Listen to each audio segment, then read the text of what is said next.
She woke up to silence, no alarms, no street noise, no familiar creaks of her tiny apartment. Instead, the air smelled faintly of sandalwood and something else, clean, expensive, untouched. Chloe stirred, her head pounding and mouth dry as she opened her eyes. The light filtering through the floor-to-ceiling windows blinded her for a moment. She blinked, confused. This wasn't her bed. The sheets beneath her were satin, crisp and warm. The bed frame was oversized, carved wood with clean lines and dark polish. She looked around. Modern furniture, soft gray tones, abstract paintings on the walls. A skyline spread beyond the windows, glittering under the early morning sun. Her breath caught when she looked down. She was wearing nothing but a towel, loosely tucked around her chest, her clothes nowhere in sight. Her shoes were in a neat pile near a velvet armchair. Her dress, purse, and even her bra were folded and laid carefully on a side table. She sat up, slowly, her heart pounding with questions. How did she get here? The last thing she remembered was the tequila, her first shot ever. She had let her best friend talk her into going to that bachelorette party, just one night out, one drink, one dance. She had agreed reluctantly. It had been her first real outing in months. She hadn't expected to black out. She stepped off the bed and wrapped the towel tighter around her. Her legs trembled. Not from fear, exactly, but from the weight of not knowing. Her body didn't hurt, she didn't feel violated, but that didn't mean she wasn't in danger. She padded quietly across the room, searching for a door. The moment she stepped into the hallway, she stopped short. A man stood by a sleek kitchen island, his back to her, pouring hot water over coffee grounds. He was tall, broad-shouldered, and moved with calm precision. His hair was dark and neatly styled, and he wore a plain white shirt and gray slacks. He turned around slowly, as if he had known she was watching. Their eyes met. He looked even more unreal in the light, sharp jaw, pale blue eyes, and a kind of quiet power that made her stomach twist. He didn't look surprised. His gaze was steady, measured. "You're awake," he said calmly. Chloe tightened the towel around her and took a step back, her voice caught in her throat. "What happened?" she asked, barely above a whisper. "You passed out in the restroom of the rooftop bar." He picked up a second coffee mug and walked toward her. "You were alone. No friends in sight, no phone in your bag.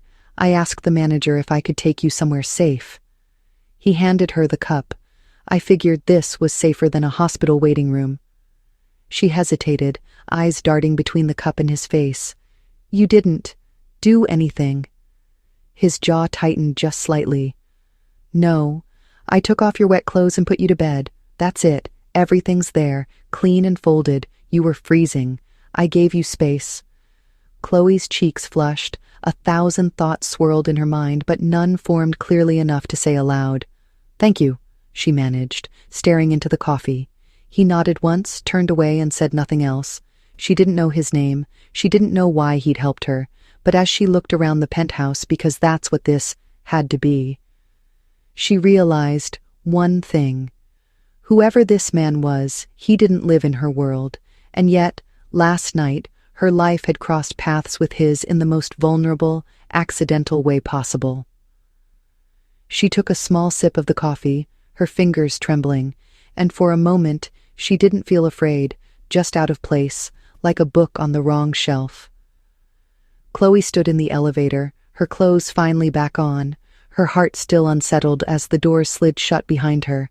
The ride down from the top floor felt surreal, each second pulling her farther away from the strange, quiet man who had saved her from a mistake she couldn't even remember making. Her fingers clutched the paper cup he had handed her, the coffee lukewarm now but still grounding her in a moment that felt too big to understand. Back in the gray drizzle of downtown, she walked fast, her cheeks hot with confusion and embarrassment. It wasn't just the fact that she had woken up in a stranger's penthouse wearing nothing but a towel.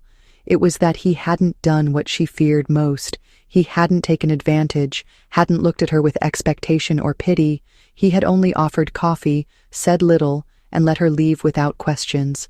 That unsettled her more than anything. Her apartment was 3 blocks away, tucked between a rundown dry cleaner and a noodle shop. She climbed the narrow stairs quickly, unlocked her door, and stepped inside the small studio she called home. The space was tight and quiet, a bookshelf covered in worn paperbacks, a desk cluttered with note cards and a half-open laptop. A single framed photo of her and her grandmother sat beside a potted plant wilting in the corner. She changed into sweats, tied her hair up, and dropped onto her small couch. The events of the morning rushing back in pieces: tequila, noise, the rooftop bar, then nothing. Her head throbbed again. She had never been drunk before, never even wanted to be.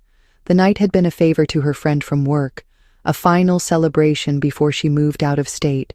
Chloe had gone out of guilt, one drink, they had said, just one.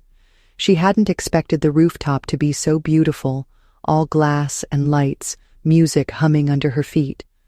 She remembered standing by the edge, watching the skyline blur through the fog. And then she remembered hands, someone catching her elbow as she stumbled in heels she borrowed. A voice, low and calm, asking if she was okay. She didn't remember if that had been him, the man from this morning, but it might have been. That night faded into the next day, and life moved on. Chloe returned to her routine, morning shifts at the school library, 2 nights a week volunteering at the senior center, weekends working part-time at a bookstore near the train station. Her life was ordinary, structured, safe.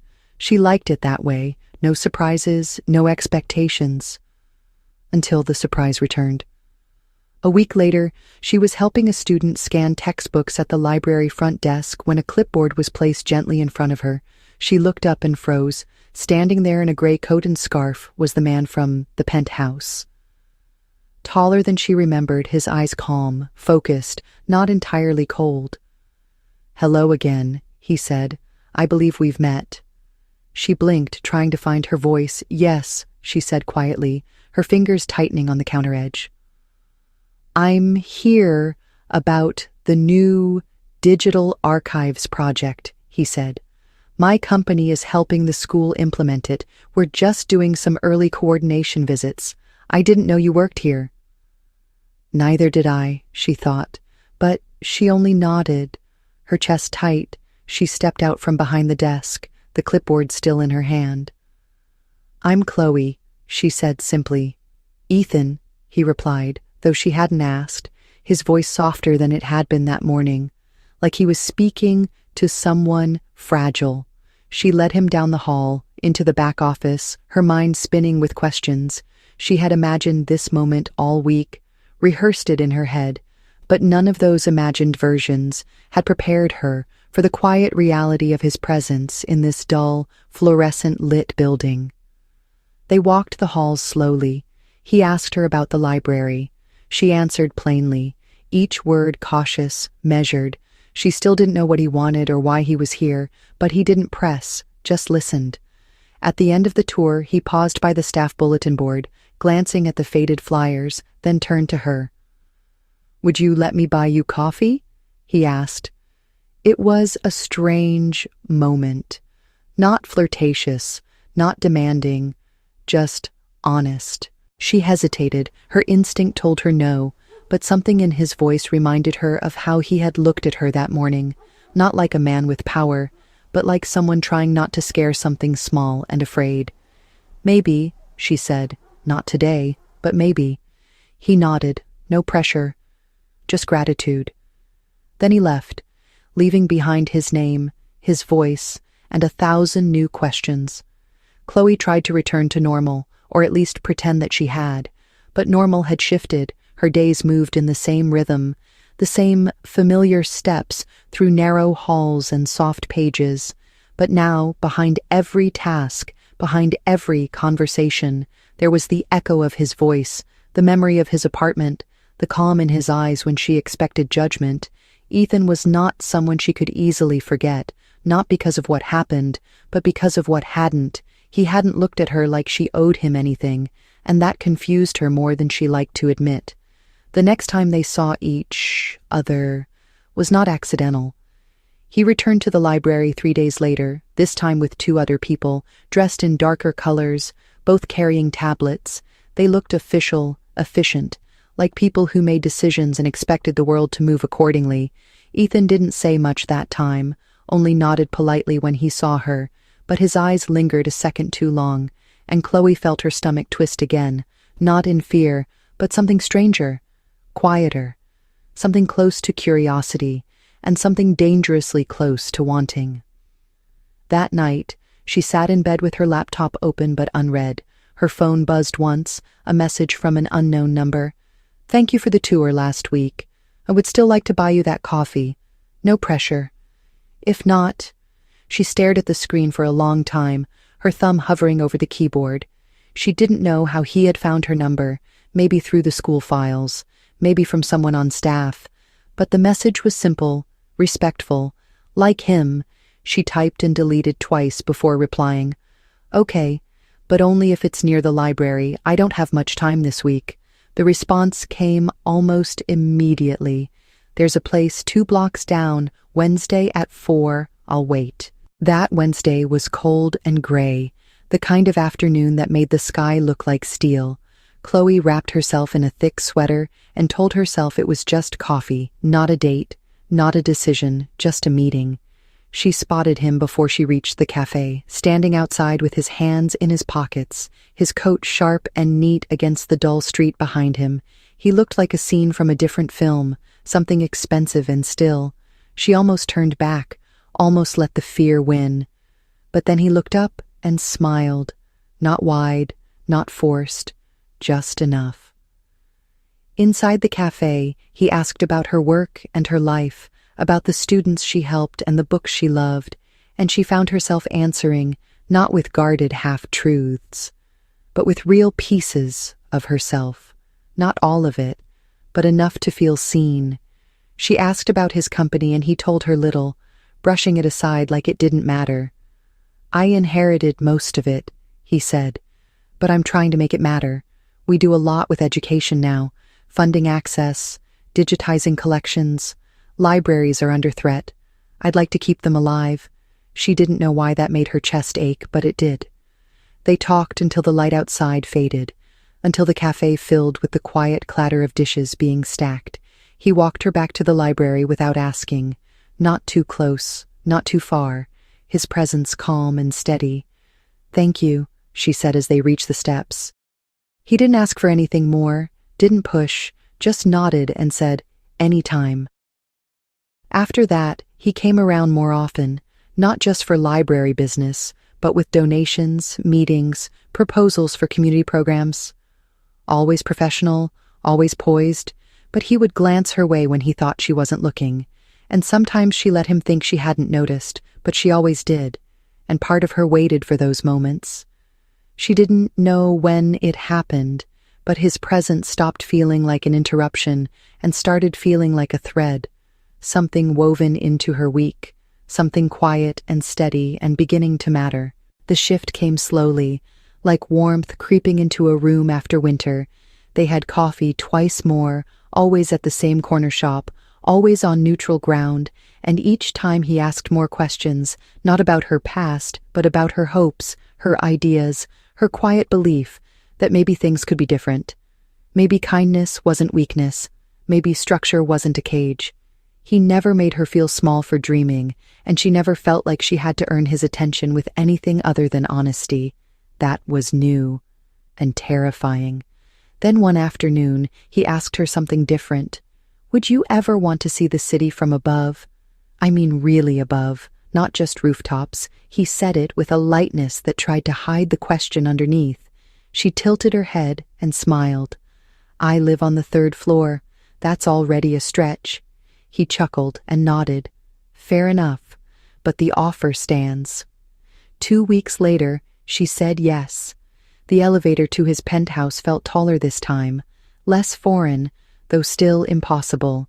When the doors opened, she stepped into the same quiet world she had woken up in weeks ago, except now she was awake and choosing it, not lost in the fog of tequila and fear. He poured her tea this time, not coffee, and showed her the view again. "You were half asleep when you first saw it," he said. "Figured I'd give you a better look." She stood by the window, watching the city pulse with life below. "It looks softer from up here," she said. He nodded. "It's easier to believe in things when you're far enough away to dream." They sat and talked, not about business or books this time, but about why she loved old stories, why he hated empty praise, why both of them believed in second chances even if they didn't say it directly. She laughed more than she expected, and he listened like every word held weight. When she stood to leave, he walked her to the elevator again, but this time, just before the doors closed, he reached out and handed her a small wrapped package. "Something for your bookshelf," he said, and then the doors slid shut. At home, she opened it slowly. It was a first edition of a novel her grandmother used to read aloud to her, weathered but beautiful. Inside the cover was a note in his handwriting. "Thought you might want to remember how stories start." Chloe stared at the note for a long time, her fingers pressed to the page.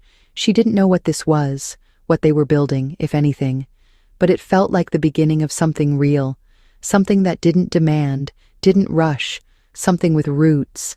And for the first time in years, she let herself believe that maybe, just maybe, a heart like hers could belong somewhere unexpected. Chloe stood in the bookstore where she worked on weekends, her fingers trailing along the spines of old novels, as her thoughts drifted again to Ethan. It had been nearly a month since that afternoon in his penthouse, and though nothing had been said outright, something between them had shifted. It was in the way he looked at her, like he saw past everything she tried to keep hidden, in the way her phone would buzz late at night with a simple message about a book he thought she'd love, or an article he wanted her opinion on. It was subtle and slow, like a breeze curling under a locked window, and she wasn't sure when she stopped trying to close it.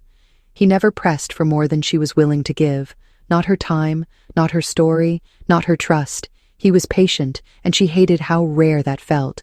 The world she came from was small and certain and cautious. Her grandmother had raised her with care and with fear of losing too much, of giving too much, of trusting too much. Chloe had internalized those rules without realizing it until now. Ethan never made her feel wrong for it. He never made her feel like she had to perform or pretend. Instead, he just kept showing up like someone trying to prove that some doors were worth opening if they were opened slowly enough. One rainy afternoon, he invited her to a quiet gallery on the edge of the city. She nearly declined, worried about what it might mean. But something inside her wanted to see more of the world he lived in. Not because she wanted to belong there, but because a part of her wanted to understand him, and in some small way maybe understand herself through him. The gallery was housed in a renovated warehouse with white walls and tall windows, and Ethan was waiting for her near the entrance, his hands tucked into his coat pockets as if to anchor himself there. Inside the gallery, the world faded into light and texture, soft colors stretching across the silence. Chloe moved slowly between the pieces, her eyes lingering on a sculpture made entirely of torn pages. He stepped beside her after a while, his voice quiet. "This one's called Memory Rebuilt." She asked him why he brought her here, and he shrugged like it was simple. "Because I thought you'd see more in it than I could, and I wanted to see it through you." That answer stayed with her longer than the art did.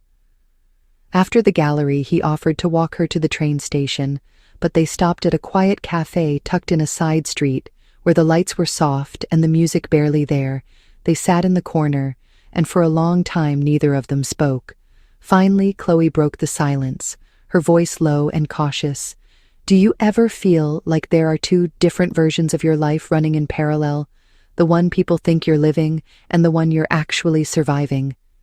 Ethan looked at her and nodded without needing to ask for more. "Every day," he said. "My mother used to call it the difference between light and shadow. She said, we all have both, and most people spend their lives pretending the shadows don't exist." Chloe nodded slowly, her fingers curling around her mug. "Sometimes I think I've lived in shadow so long, I wouldn't know how to stand in the light without squinting." Ethan didn't try to correct her or comfort her. Instead, he said something she hadn't expected. "I know what it's like to feel unworthy of things that seem too big or too good or too kind, like love or safety or being seen, but I don't think that makes us broken.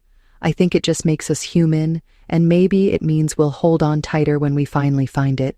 Chloe didn't respond. Right away. Her throat tight with emotions she hadn't named yet.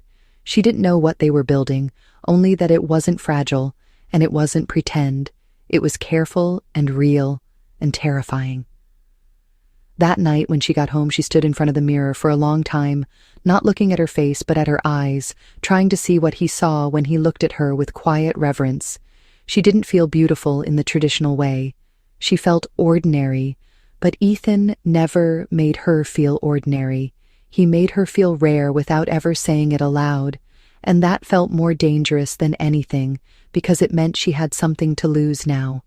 She started seeing him more outside of work, sometimes with excuses, like a book donation or a community grant meeting, and sometimes without any reason at all.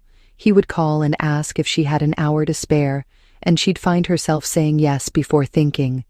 They never kissed, never even touched beyond brief moments when their hands brushed or their arms bumped while walking.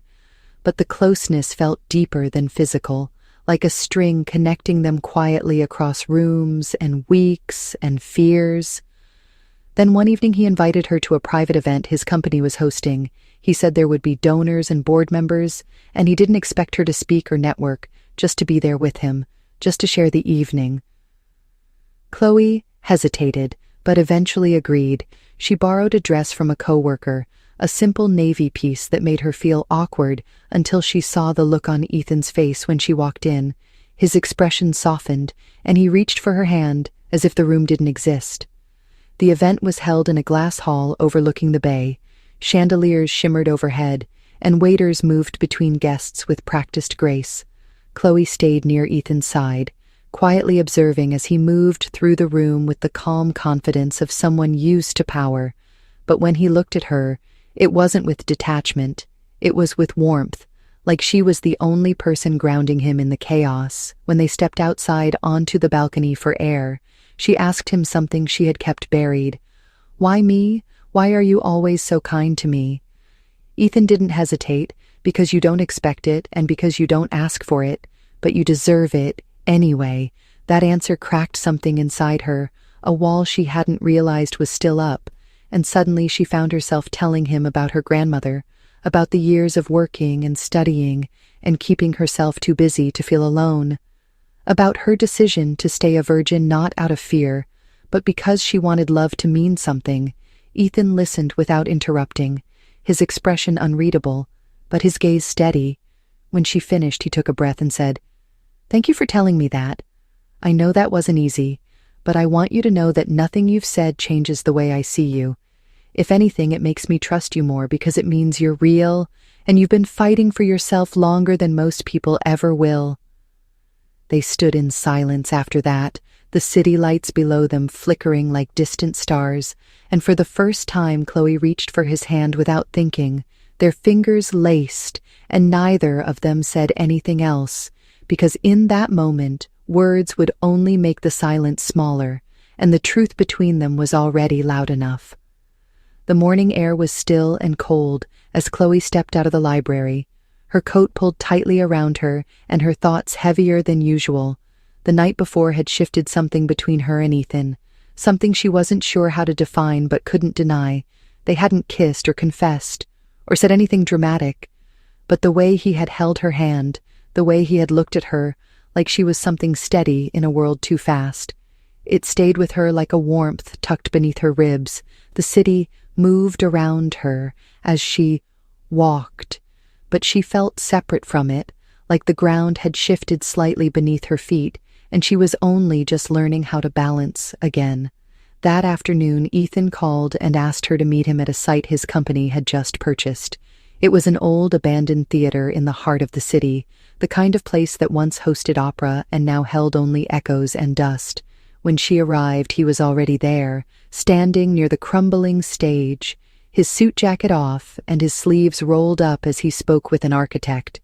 He waved her over and smiled, and the sight of him in that space, among ruins and plans, felt metaphorical in a way she didn't have the words for.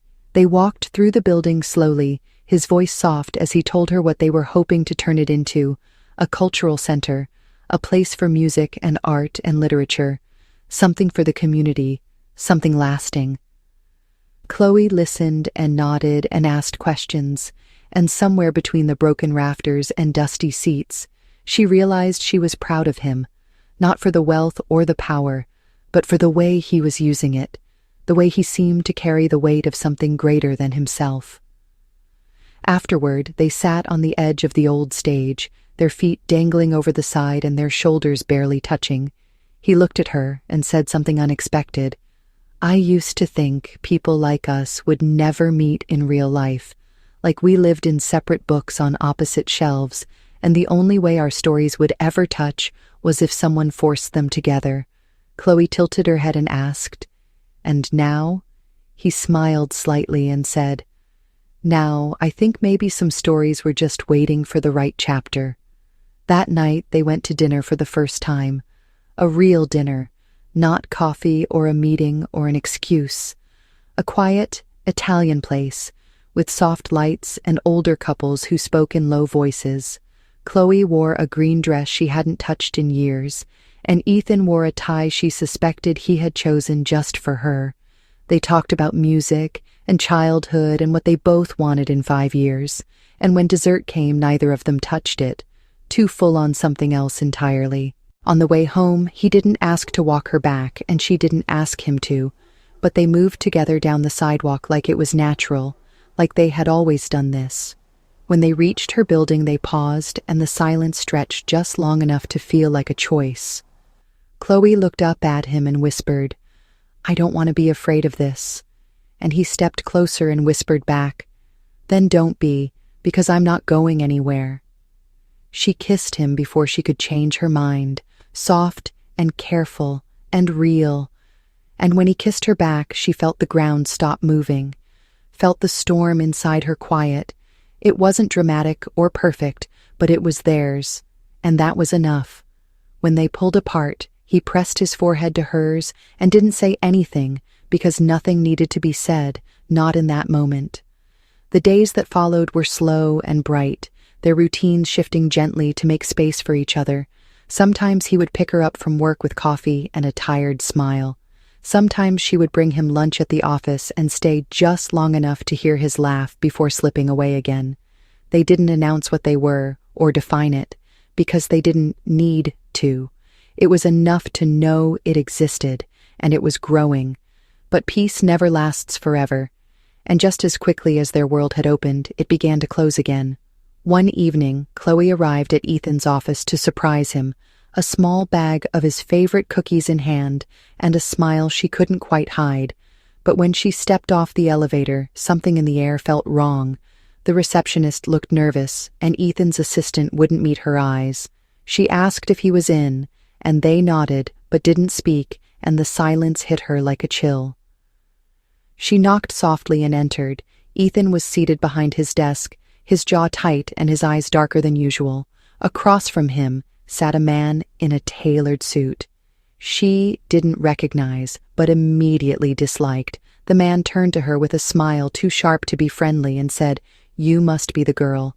And Chloe froze, not at the words, but at the way Ethan's expression didn't change, didn't soften, didn't move. The man stood and offered his hand. Jonathan Reed, board member, investor, and friend to Ethan's late father. He said it like a challenge, like a test, and Chloe shook his hand because she didn't know what else to do. Ethan finally spoke, his voice low and controlled. Jonathan was just leaving, and the man laughed like they had shared a private joke. He glanced back at Chloe once more before walking out, his eyes lingering too long, and his smirk too knowing. When the door closed, Chloe turned to Ethan and asked, "What was that?" And he sighed and rubbed his temple and said, "Trouble." He didn't want to tell her everything at first, but she waited, quiet and still, until the words came. Jonathan had discovered their relationship and was threatening to use it against him, to accuse him of mixing business and personal affairs, of compromising company integrity, of violating terms that no one cared about until power was at stake. Ethan said he could handle it, but Chloe saw the tightness in his shoulders, the storm behind his eyes. She told him she didn't care, that she wasn't ashamed of what they were building, but he shook his head and said, "I do, not because I regret it, but because I won't let them use you to hurt me." Chloe didn't argue, not because she agreed, but because she understood. Power plays were nothing new, not in his world, but the way it made him pull away slowly, gently, like he was trying to protect her from his fire. That was new, and it hurt more than she expected. The days grew colder, and the space between them wider. Not in words, but in rhythm. Calls went unanswered longer, meetings postponed. She tried to be patient, to trust him, but trust was a muscle, and hers was tired. One evening she walked to the theater project alone, wanting to see the blueprints they had discussed, but instead she found it locked, lights off, and plans stalled. Ethan hadn't told her it was on hold, and that silence rang louder than anything. When she confronted him, he looked like he hadn't slept in days. He tried to explain that Jonathan had pulled funding, that the board was threatening to replace him, that every move was being watched and recorded, and she asked one question: "Do you still want me here?" And he didn't answer fast enough, so she left, not in anger, but in clarity, because she had learned to love with open hands, and she wouldn't cling to someone who couldn't reach back. For 3 weeks they didn't speak. She buried herself in work and books and memories, and he buried himself in meetings and silence and regret. Until one morning she received a package at her apartment. Inside was a single torn page from her favorite book, the words underlined in his handwriting: "Nothing worth keeping was ever held without cost." Beneath it was a plane ticket to a small town on the coast where the theater project had quietly resumed construction, and a note that read, "If you still believe in us, meet me at the place where stories begin." She stood at the edge of a choice, fear on one side and faith on the other, and this time she chose faith. The town was smaller than Chloe expected, and the air smelled of sea, salt, and wood smoke, as if the earth itself was trying to remind her of something older and quieter than the noise of the city. She stepped off the train with her heart thudding in her chest and the ticket still folded in her coat pocket, like a promise she had not yet decided to believe. The streets were cobblestone and lined with antique shops and cafes that looked like they belonged to another time. She followed the directions on the note he had sent, and after a short walk found herself standing in front of an old building with high arched windows and a sign that read, "The Avalon," in faded gold letters. It was the same name he had mentioned the night they stood on the stage of the ruined theater back in the city, the place where he said he first dreamed of building something that didn't just shine, but meant something. The doors were open, and inside the smell of fresh paint and sawdust hung in the air, like hope. The floor was unfinished, and scaffolding stretched toward the ceiling where stained glass panels cast colored light across the bare walls. Ethan stood near the far side speaking with a contractor. He wore a thick wool coat, and his hands were stuffed into his pockets, but when he turned and saw her, something in his face broke open. He didn't smile or run to her or speak right away. He just looked at her like she was something rare and unexpected, like the air had changed and only he could feel it. She walked toward him slowly, and when they stood in front of each other, the silence held everything they needed to say. He reached into his coat and pulled out a folded blueprint, then laid it across a stack of crates and pointed to a corner of the design. "This will be the reading room," he said, "and here's the stage and the art gallery. And this," he paused and looked at her, "this is your clinic. A real one. Small but free. It's already approved and the permits are signed. I wanted you to see it before I started building it." Chloe stared at the space on the paper and then back at him, her voice barely a whisper. "You did this without knowing if I'd come," and he nodded and said, "I had to, because believing in something isn't supposed to be safe, it's supposed to be true." She looked around the empty building and then back at him, and for the first time in weeks, she felt like she could breathe again, like she had been holding her breath without realizing it.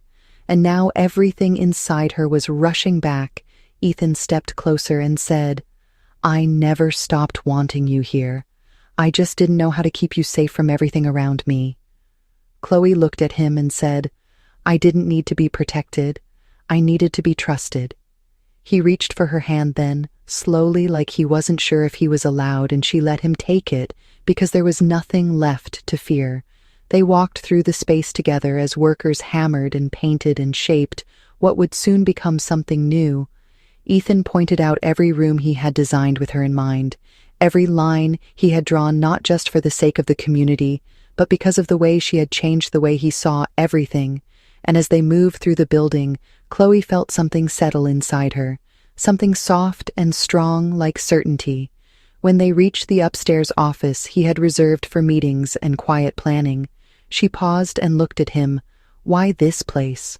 Why not finish the city project first? And he said, "Because this town doesn't care who your father was or how much money you have. They care about what you give back." And I needed to remember what that felt like. That night they walked along the beach, the moon hanging low over the water and the sand cold beneath their feet.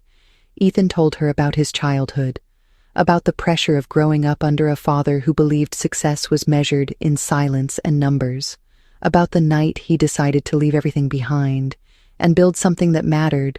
Chloe told him about her grandmother, about the evenings spent reading by candlelight, and the way stories had always felt like both escape and anchor. They shared truths, not to fix each other but to understand each other, and somewhere in the middle of a sentence he kissed her, not out of desperation or timing, but because it was time, because everything had been leading to this. The days that followed were a blur of blueprints and laughter and long conversations over coffee. They slept in the guest house behind the construction site, simple and small, but filled with something warm. They didn't define it because it didn't need a name. It just was. One afternoon, as the sky turned gray and the sound of waves rolled in from the bay, Chloe stood near the window watching workers unload wood and tile. Ethan walked in behind her and wrapped his arms around her waist, his voice soft against her ear. "This is the part where we stop pretending." She turned in his arms and looked at him, her voice steady. "I stopped pretending the day you looked at me like I was more than a girl, from the wrong side of the city. But just as everything began to feel safe again, the past found a way to reach forward. Late one evening, a black SUV pulled up outside the construction site, and a man in a dark coat stepped out. Ethan tensed the moment he saw him, and Chloe knew instinctively that this was the storm he had been bracing for. The man introduced himself as Daniel Cross, a legal consultant from the Sullivan Group, sent by the board to inform Ethan that the company was under review. Apparently, Jonathan Reed had filed a formal complaint accusing Ethan of misusing corporate funds and forging permits, all of which was false, but the investigation had already begun. Ethan listened in silence, then asked Chloe to wait inside while he walked the site with Daniel. But Chloe didn't wait. She followed from a distance and heard just enough to know that if the board succeeded, the entire project would be frozen. The funding pulled and Ethan removed from leadership entirely.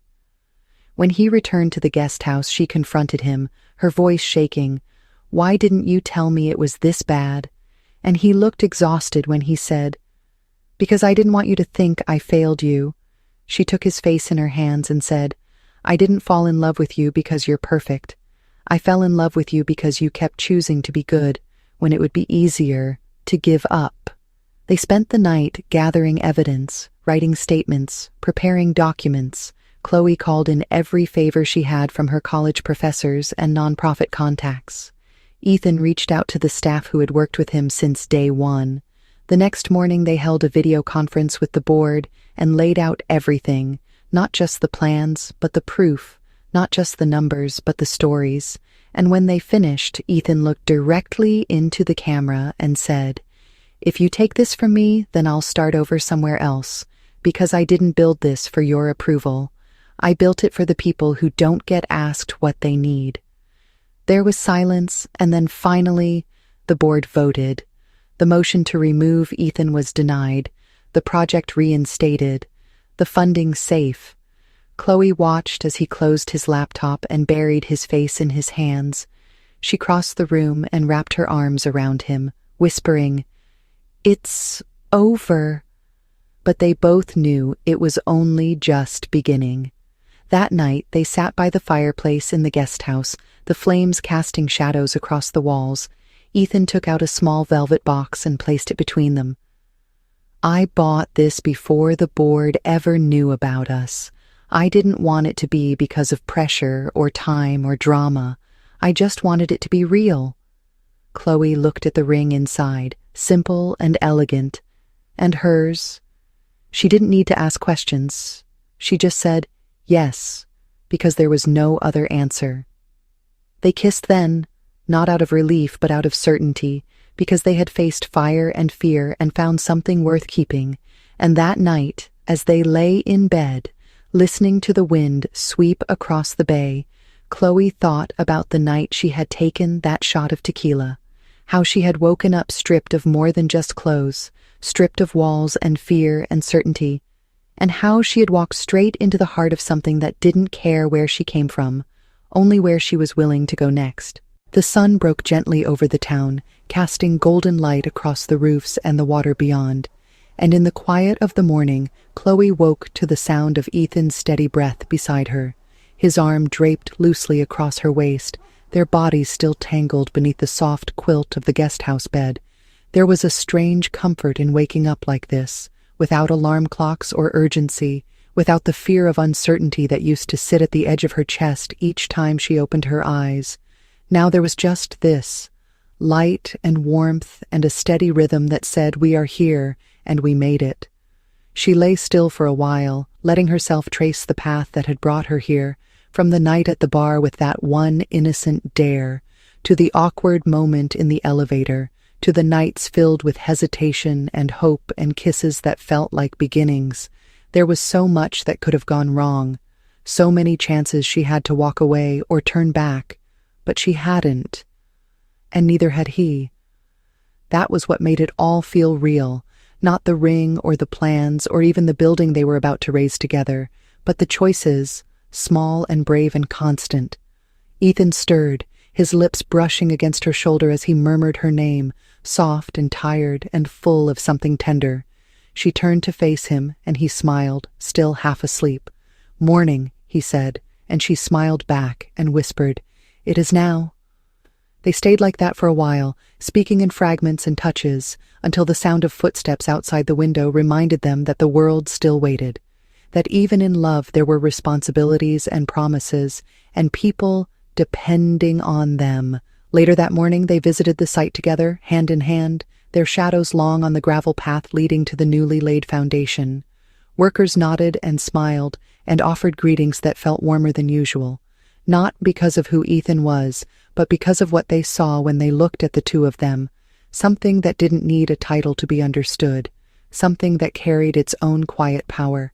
Chloe helped carry boxes of supplies, reviewed volunteer schedules, and spoke with a local nurse who would be part of the clinic's staff.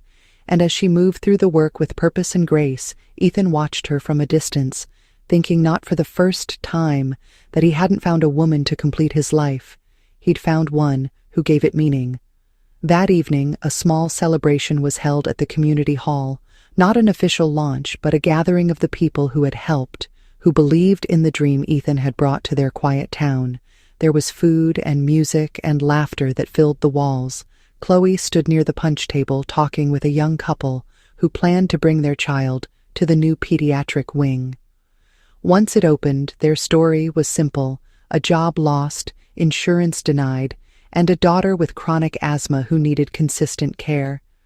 They spoke of how the clinic would change everything for them, and Chloe listened with tears in her eyes, not because it was sad, but because it was proof, real proof that love could ripple outward into the world and leave something that lasted.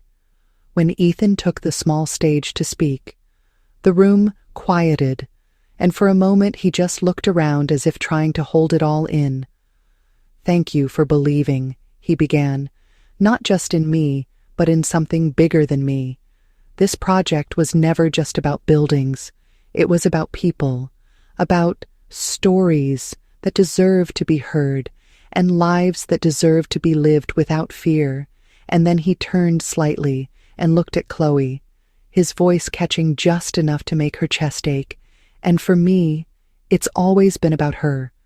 The one who saw me not for what I had, but for what I could be, who reminded me that sometimes the most valuable things can't be bought, only earned." The room broke into quiet applause, and Chloe felt every heartbeat in her body align with the look he gave her. Afterward, they slipped away from the crowd, walking toward the dock where fishing boats swayed gently in the tide. The air was crisp and the moon high and full. Chloe leaned against the railing and closed her eyes, listening to the sound of the water and his footsteps beside her. When she turned, he was holding a small lantern he had borrowed from the hall, and in his other hand was a sheet of parchment folded neatly in half. She raised an eyebrow in curiosity, and he said, "It's a letter from my mother." Chloe blinked, surprised, and Ethan explained that he had found it in a safe deposit box just weeks ago, unopened until now. The envelope was addressed to him in her handwriting, and inside was a single page that read, "My dearest Ethan, if you are reading this, then you've reached the moment where everything you thought mattered no longer does. I always hoped you'd find something real, something that had nothing to do with names or titles or stocks or boardrooms. Something like the sound of laughter in a room full of strangers who become family, or the feeling of waking up next to someone who makes the air feel warmer. I know I pushed you to build something that would last, but what I meant was this. Not walls and contracts, but love, real love, the kind that doesn't ask where you came from, but wants to know where you're going. Find that and follow it, and let the rest be noise." Chloe read the words slowly and then again, and when she looked up, Ethan was watching her with something bright and raw in his eyes. She didn't speak because there was nothing to add, just the sound of the water and the truth of what they had found. He stepped closer and said, "I used to think love like this was a fantasy, something that happened in movies or books, something that wasn't meant for people like me." And she smiled and said, "And I used to think it only belonged to people like you, and now we know it belongs to anyone who dares to hold on to it." They didn't kiss then. They didn't need to. It was enough to stand there, close and silent and still, letting the world move around them while they stayed anchored to each other.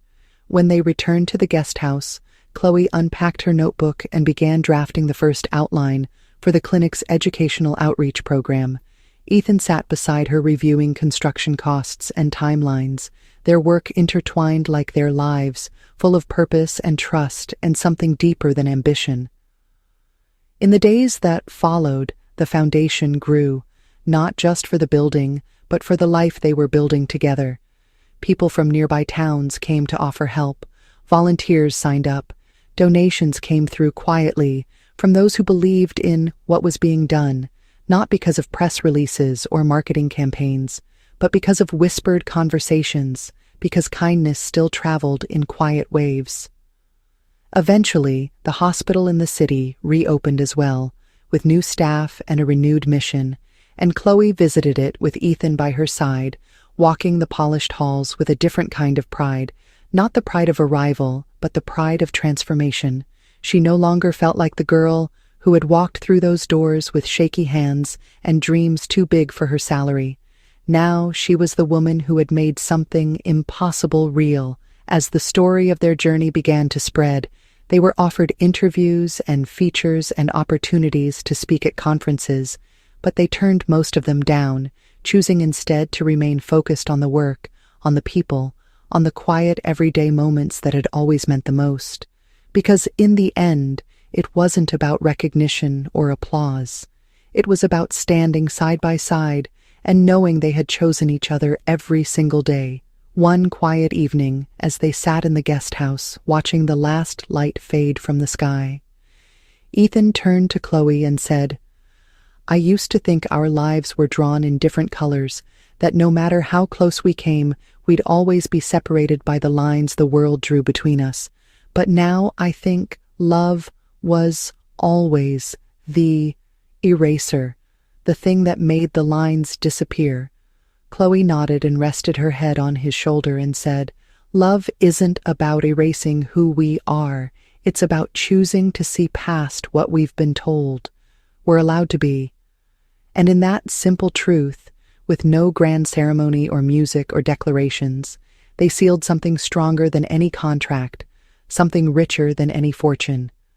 They sealed the life they had built, one layer at a time, not on wealth or legacy, but on love, on choice, on the quiet courage of believing in each other,